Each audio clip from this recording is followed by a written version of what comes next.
All right, so I have started watching a show called Alien Earth. If you guys don't know, um, I guess this would be my opportunity to talk about the show. I literally watched, within the last maybe 4 days, I watched all seven of the first seven episodes, and then literally today before hopping on stream, I watched episode 8, which aired last night. So, my thoughts on this show are kind of all over the place.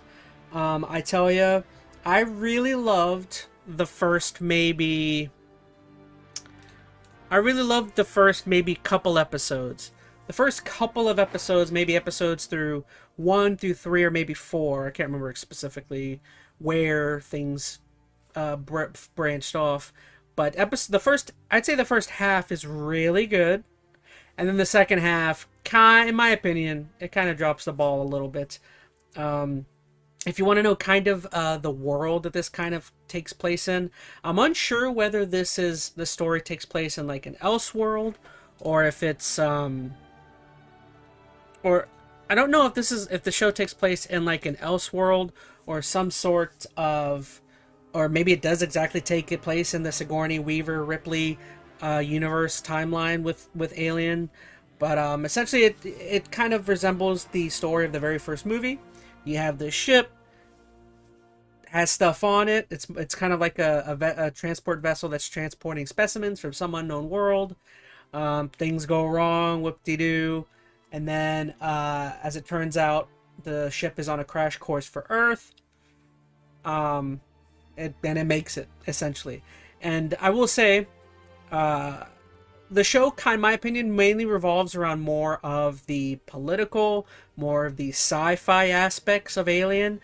I wouldn't say this really focuses heavily on the alien aspect, or I mean, there definitely is a part of it, but I would say this most definitely focuses on the synths, more on the robots, more on the humans and stuff, and all the politics around it.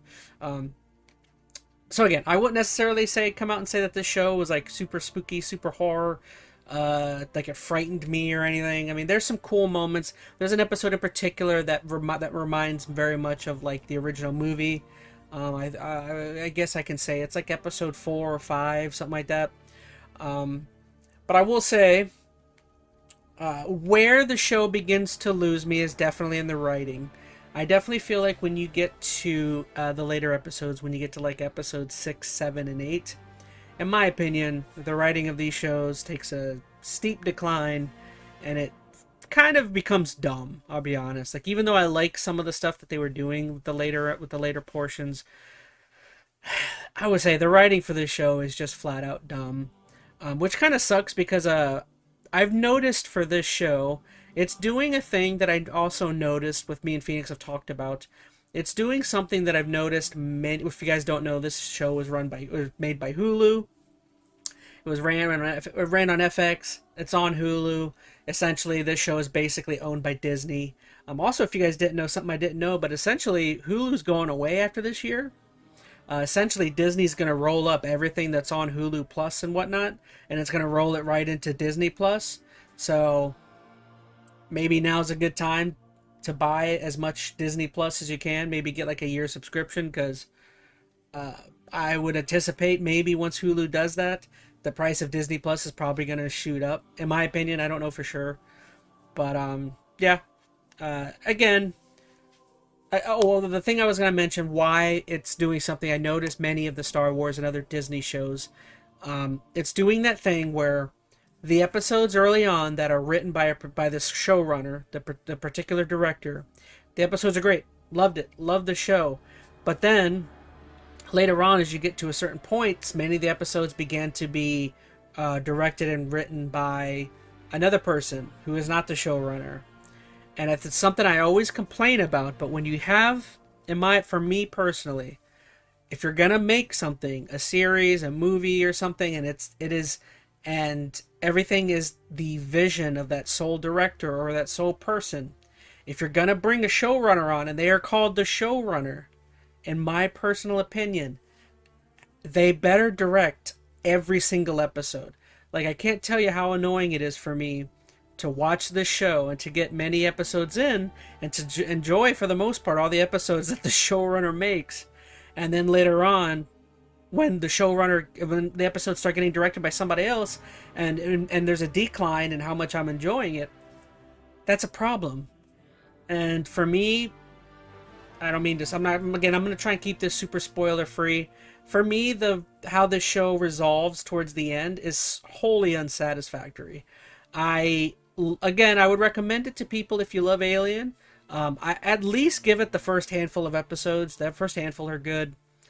I wouldn't blame anybody for watching this and falling off or something and not like super getting into it, but the show just gets darn right nonsensical.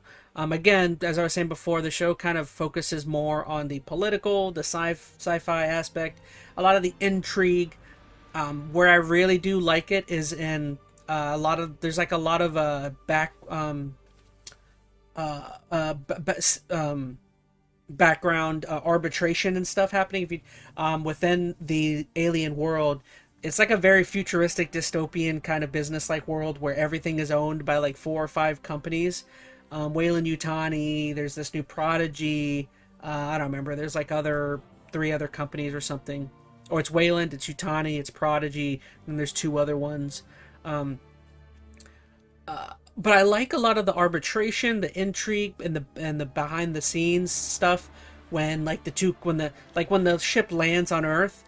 It lands technically in a city because the ship technically is a Yutani ship, and when it lands technically within a city that is owned by Prodigy, and like it's really cool and fascinating to see the arbitration of the Yutani ship wanting its specimens and wanting the ship because it's mine, and then in the arbitration, this young guy in the middle of the screen, he's like, I think they call him the child prodigy or something.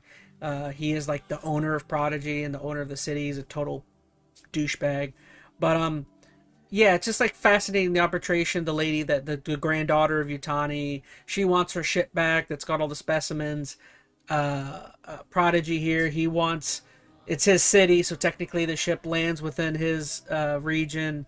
And there's like I like all the background arbitration of them like talking with lawyers and them being like super immature about how they're running things, which I'll be honest, it isn't wholly off-brand of our modern politics, where people are just so I can't think of the word, people who are super easy to sue each other. It's called being I think it's an L. I can't think of it. It's just funny how easily these people bring in the lawyers and they want to just start suing each other to death. And I don't know, it's very, I don't know, I like that kind of futuristic dystopian like reflection on how our modern times is. I don't know, I like that ideal. Something someone brought up, I think Angry Joe brought it up during some of his videos, I noticed, is he was talking about how in some of the background lore, there's some theories as to whether Blade Runner kind of connects with the Alien universe, because there's a particular company within the Alien universe that technically also is in the Blade Runner universe, which is interesting. I've never quite thought about those 2 universes being connected, which I think is fascinating. I love Blade Runner too. Just something, I guess, just a random thing, but yeah, it's so disappointing to say that like I loved half of this show, and then the other half I wouldn't say that. Oh, here, there's a visual of the ship. If you see Prodigy City, there's the ship from outer space with all the alien specimens crashing into the Wonder Boys city, and it's really cool. They very much have their own like Ripley going on. They have this new actor who I believe she's some actor's daughter or something, but they're very much pulling at a lot of the old school strings. I feel like I could have gotten a little bit more from the alien itself. I think to try and make up for the fact that there's not much alien in the show, they introduce some other life form aliens that are on the ship as well. So there's not just the xenomorph, there's like a couple other ones. There's like an eyeball and some other bug life forms, which is kind of cool. I mean, I at least like that they're like introducing new things to the lore and to the world. Granted, I would have liked a little bit more with the xenomorph, but I don't know. I think my problem with this big show is that it's very much like a coincidental thing. There's too much that happens that's so coincidental. There's people not saying and people holding back um, information and stuff that is so. It's just the leaps in logic at times in this show are very bad. I would say the writing, especially towards the end, is just it's just kind of bad. It is straight up just kind of bad. Um, there's stuff that Prodigy Kid does with sabotaging and stuff that it's like, why, if you're Utani, why don't you like utilize that against him during arbitration? There's other stuff happening where it's like, what, you know about this? Why are you withhold? That's the stuff I hate in some writing of TV shows and movies is people withholding information because reasons unknown. But largely that's a lot of stuff that's like happening here, and um, me personally, I'm not a terribly big fan of any of that stuff. I will say for me, one character that, let me see if I can see him. One character that stands out. You don't really see much of him. I don't know. This is him on screen at least. This is the character Kirsch. You can barely see him. He's barely lit up. But I believe he's played by Timothy Oliphant. Love this character. This is probably the best character in the whole show, in my opinion. He plays just like a not a synth, but or no, a hybrid. He plays a synth, and he's basically one of the right-hand men for the Prodigy, Wonder Boy. And they kind of ruin his character a little bit too at the end. There's like this entire thing going on throughout the entire season where you're like, oh, Kirsch, he's so cool. He's actually doing this in the background. And they kind of flub everything at the end. I don't know. I'm kind of I'm very disappointed. This was like a character I was like, oh, this is going to be a new iconic character for like sci-fi, and I'm like, oh, really? That's what you did with this guy? And I don't know. Maybe I'm leading on too much. I'm telling you guys too much about the show if you're interested. Overall, I don't know. There were plot points like this character here, who was like the brother of the main girl, who the name main girl Wendy, and I don't know. There's a lot of side plots that I didn't particularly care about. I didn't particularly care about the brother and Wendy. There was another plot point of another girl that's kind of going crazy. I didn't really care for that. Again, I want to say that a big problem with this type of show is that like they always do the thing of like, oh, this show is called Alien, but most of the show is going to focus on the humans, and they kind of do that here, but I feel like this show could have been way cooler than it was. I don't know, just wholly disappointing. I guess that's all. I'm trying to keep it as spoiler free as I can. I know a lot, maybe some people are gonna. I know the new episode literally just came out last night, so I don't want to spoil how anything happens or functions. But whether I'm excited for season 2, I'm not particularly excited. Again, I probably will still watch it just to kind of see where things go. But this was kind of a disappointment. I tell you, it wouldn't have been as much of a disappointment, an odd way, oddly enough, if the beginning of the season wasn't so good, if the beginning of the season kind of sucked too, and then I probably would have just fell off and been like, whatever, but it's a little disappointing because the first half is so good, and then just out of the blue, they're like, they forgot how to write. I don't know. It's very, very interesting, not the show, but it's interesting how they kind of dropped the ball. Oh, this character, Morrow, he was really cool too. Honestly, a lot of the cooler stuff, the best characters are probably some of the synths, or the robot characters, or the hybrids. Those are probably the most interesting parts about the show. They do some interesting stuff with the alien, the xenomorph, this particular xenomorph, and the main girl, Wendy. And I don't know, just the way they kind of do some of the stuff is just kind of hokey, and they made a lot of artistic decisions within the show that I personally wouldn't have wanted them to go in. I would have wanted them to do anything else other than what they. Again, it's just disappointing that they had so much lined up, and then they, in my opinion, they dropped the ball. Skylar Twilight in chat says it sounds like it started off good, but then it went flat later on. Yes. Well, I wouldn't even say it goes flat. There is like a bunch of stuff happening. It is still relatively. has things happening. I think the problem is just bad writing.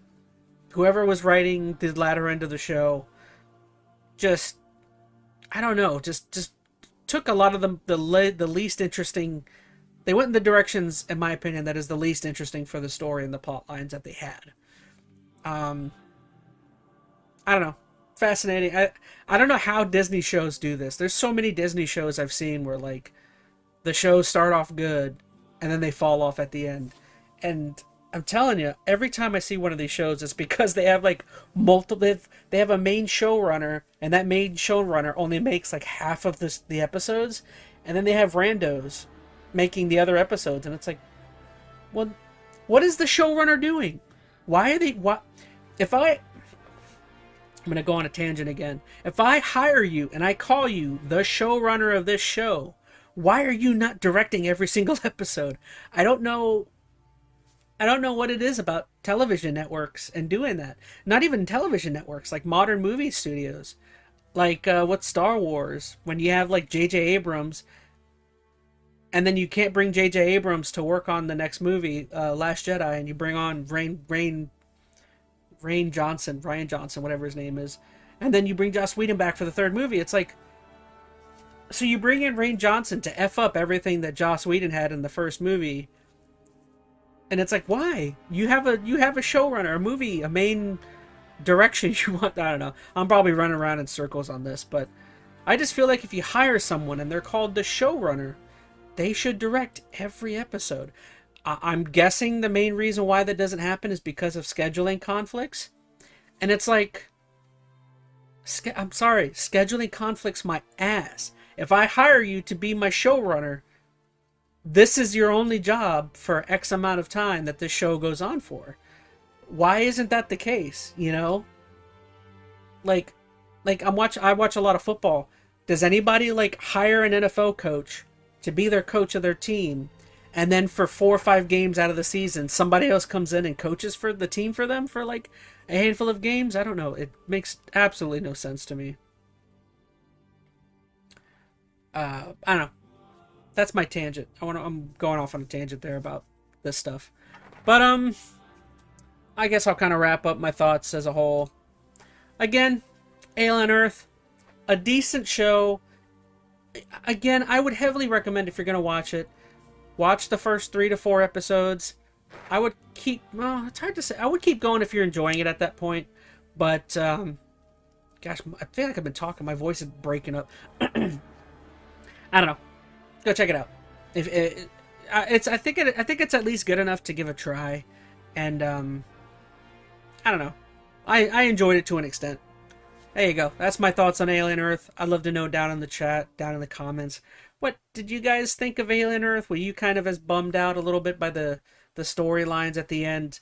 Again, I tried to keep this spoiler free. I didn't want to ruin anything for you guys.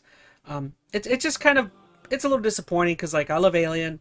The newest movie that came out, I thought it was just okay. I didn't like love it. Honestly, this show, again, for a while there, I was like, oh, this is better than that movie. And then you see where things went.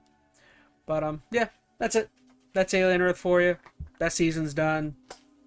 I think when I get off of here, I'm going to go watch Angry Joe probably complain about that episode. He probably put out a new reaction to it.